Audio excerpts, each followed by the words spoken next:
Good evening, friends. George Abraham speaking. Now, as we all know, there are several parts of a language: a grammar, pronunciation, a vocabulary, and so on. But of all these, the part that is most difficult and arduous to master is vocabulary. Now, recently, I happened to listen to a video on the YouTube. One can learn grammar, one can learn pronunciation. It's easy by attending classes and by doing some extra reading, by referring to some books. We can easily learn a grammar and pronunciation. But that is not the case with vocabulary. Vocabulary is not something that you learn from a teacher. Of course, you pick up the vocabulary items of the lessons that are taught in the class. But those words, phrases, and idioms are not enough. There are thousands and thousands of words, phrases, and idioms in the language. And building an extensive vocabulary needs a special effort on your part. Now, how does one go about building an impressive vocabulary? It is only by exposing oneself to the language as much as possible. By studying, now remember, the study of any language is quite different from the study of a subject like, say, chemistry or commerce or sociology or something. Now, the study of subjects that can be done by listening to the classes of teachers, by referring some extra books from the library. But that's not the case with the language. A language can be learnt not only from the teachers. Now, that is quite a small part of it. What we learn from the classroom is only a small part of the language. Now, just examine how you picked up your mother tongue. Is it by studying the Malayalam textbooks from class 1 to class 10 or class 12? No. You picked up the language because you were exposed to it at home, outside, everywhere. You were surrounded by Malayalam, and that is how you picked up the language.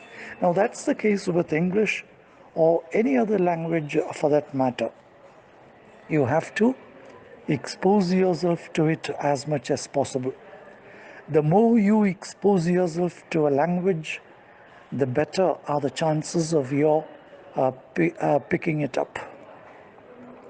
Now, in my view, reading is the best method of picking up, of building a vocabulary. Of course, you can pick it up through other means, by listening to the television, by listening to the dialogue of films, by listening to the talks on the YouTube. There are many ways you can pick it up, especially in this age. Now, I belong to a generation that was brought up on a staple diet of books, magazines, and newspapers. We lived in a primitive age. People of my age, we lived in a primitive age. That is our youth. That was a sort of primitive one. No television, no internet, no YouTube, nothing of the sort. So we were heavily dependent on, not heavily, I would say we were solely dependent on books, magazines, and newspapers. Now, the advantage, I would say, of course, you people are more fortunate because you are exposed to the language in many more ways, English films, and then Netflix and whatnot, internet, and so on. But I would say that reading is the best method of learning a language, because when you watch a film or when you listen to a talk on TEDx, what happens is the word or a phrase or an idiom, it's gone in the blink of an eye. But whereas when you read, you can pass your eyes over a word, over an idiom, over a phrase, a phrasal verb, or even whole sentences. You can run your eyes over them again and again, trying to decipher the meaning from the context. And also, even studying or learning or mastering the sentence structure. There are some peculiar sentence structures. You can learn them. So I would say that reading is the best method of enlarging or expanding your vocabulary. Some months ago, I listened to an interview with Shashi Tharoor, in which the interviewer asked him about he complimented him on his extensive vocabulary and asked him how he mastered it. And Shashi Tharoor's reply was an interesting one. He said, it's impossible for a human being to learn all the words from a dictionary. It is only through wide exposure to the language that one can build one's vocabulary. Now, as a child, he was asthmatic. You know, the problem that we usually called asthma.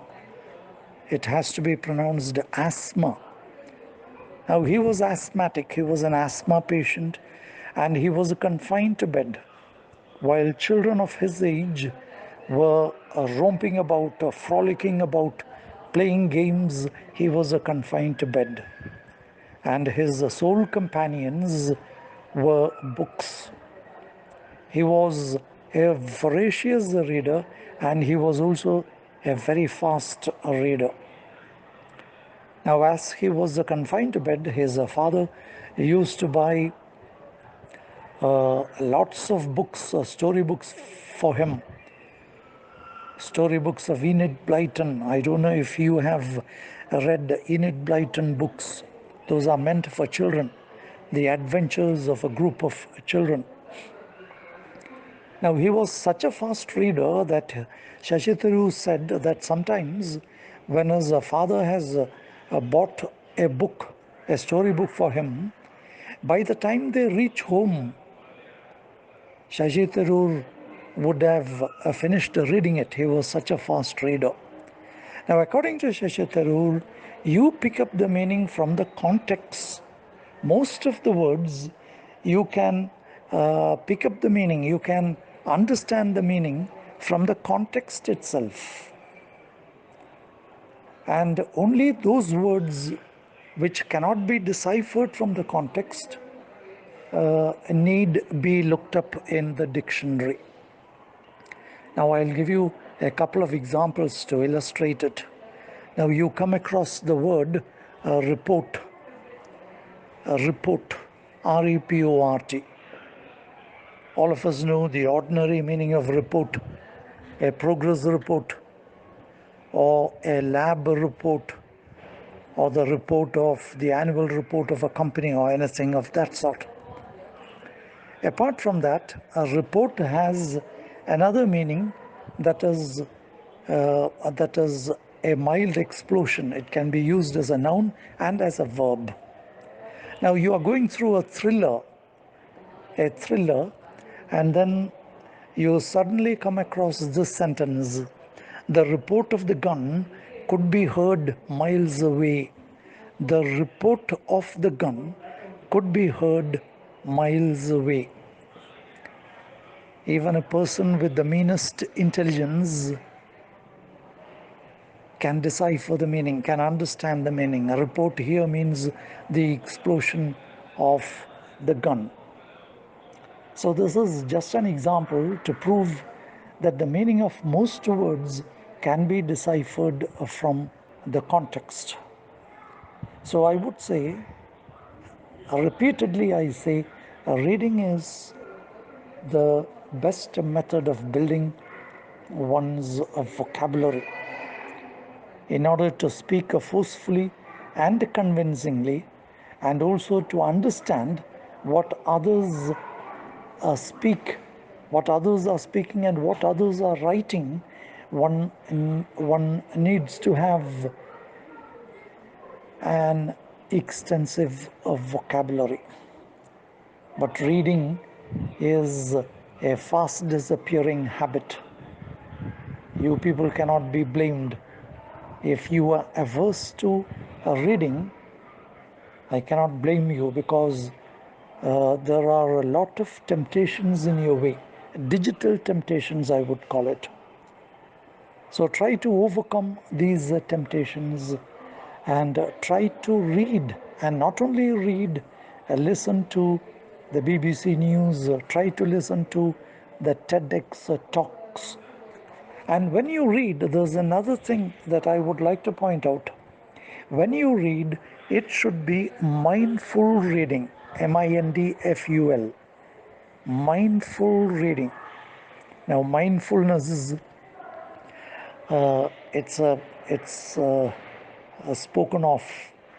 It's a word that is bandied about a lot by yoga teachers and meditation teachers. That is, mindfulness is the meaning of mindfulness is to be present, to be attentive to what you are doing, to be present at the moment, to be present in the moment, to pay attention to everything. Now, most of us do things unmindfully. We do things unmindfully.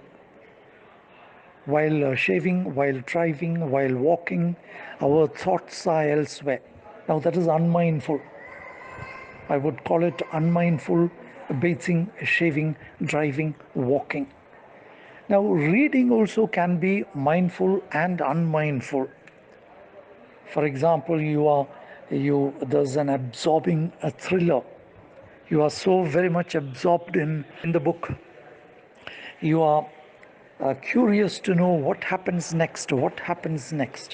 As a result, what happens? You only pay attention to the content. You pay attention only to the content, and you don't pay attention to the language part.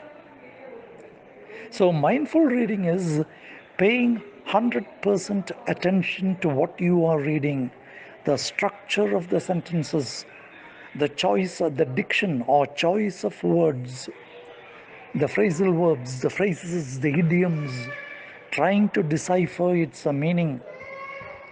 If that's not possible, look up a dictionary. Now that takes a time. But then, as Shashi Tharoor is an exceptional case. He is a genius, we can say.